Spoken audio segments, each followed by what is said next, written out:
Welcome to The Explainer. Today, we are going on one heck of a ride. We're going to chart the incredible 75-year journey of the UFO phenomenon. Seriously, it's a story that starts with a mysterious crash out in the New Mexico desert and somehow winds its way right into the halls of the U.S. Congress. All right, let's just dive right in with the bombshell that started it all. And look, this isn't some tabloid headline you'd see at the grocery store.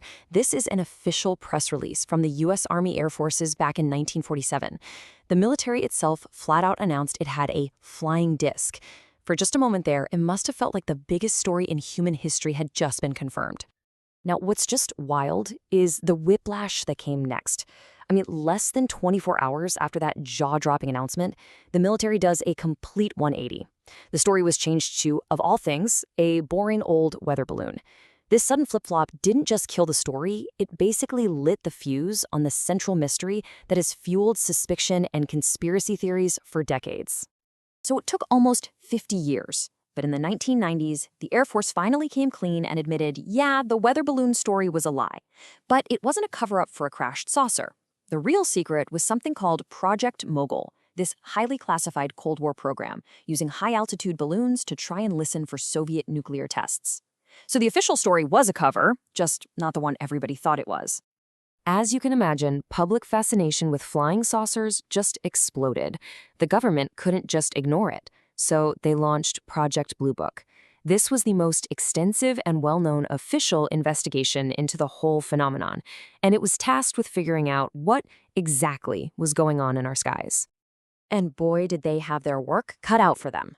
Over the course of 17 years, Project Bluebook investigated more than 12,000 sightings. And these weren't just from random callers. A lot of these reports came from really credible witnesses, like commercial airline pilots and trained military personnel. The sheer volume was just staggering. Okay, so here's the crucial point. While investigators managed to explain away most cases, weather phenomena, conventional aircraft, stars, they were left with a stubborn little pile they just couldn't solve. Over 700 cases were officially labeled unidentified.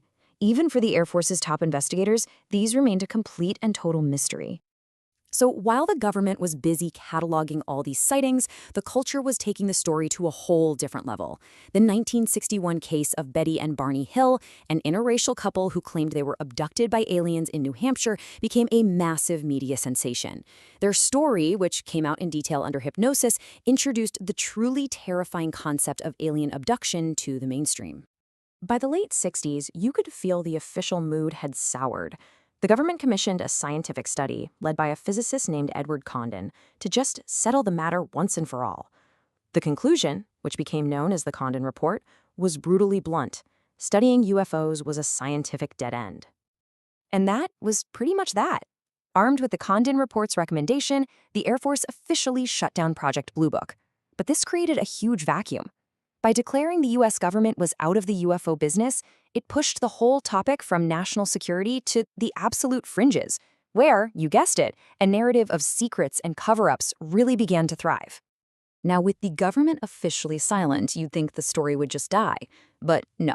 In fact, it came roaring back to life, all thanks to a few key figures who decided it was time to speak out. This period wasn't quiet at all. It was filled with explosive new claims from alleged insiders who stepped right into the void left by the official investigations.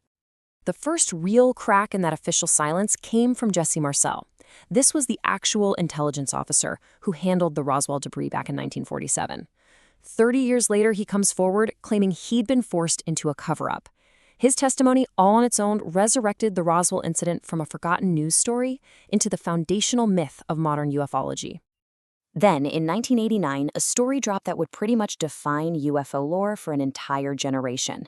A man named Bob Lazar gave a series of televised interviews, and his claims were just stunning. He said he'd worked at a top-secret base near Area 51, reverse engineering captured alien spacecraft.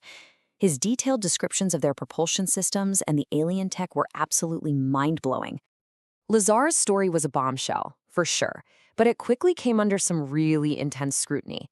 Investigators from all sides, believers and skeptics alike, couldn't find any records to back up his claims about his education at MIT and Caltech or his employment as a physicist at these top-secret facilities.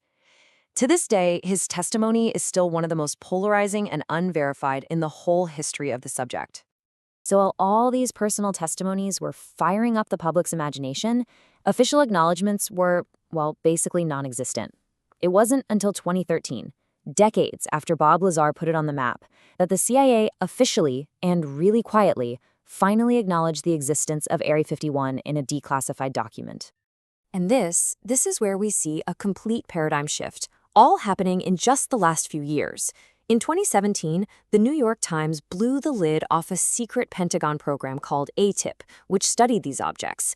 Since then, we've had the Navy confirming videos are real, we've had official intelligence reports going to Congress saying the phenomenon is real, and we've had the first public hearings in over 50 years.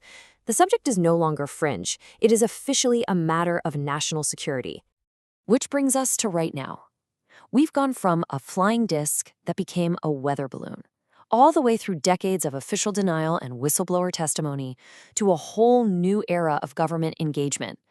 The conversation isn't really about if these things are real anymore, but what they are. So we're left to wonder, are we finally on the verge of getting real answers? Or is this just the latest, most sophisticated chapter in a very, very long and complicated story?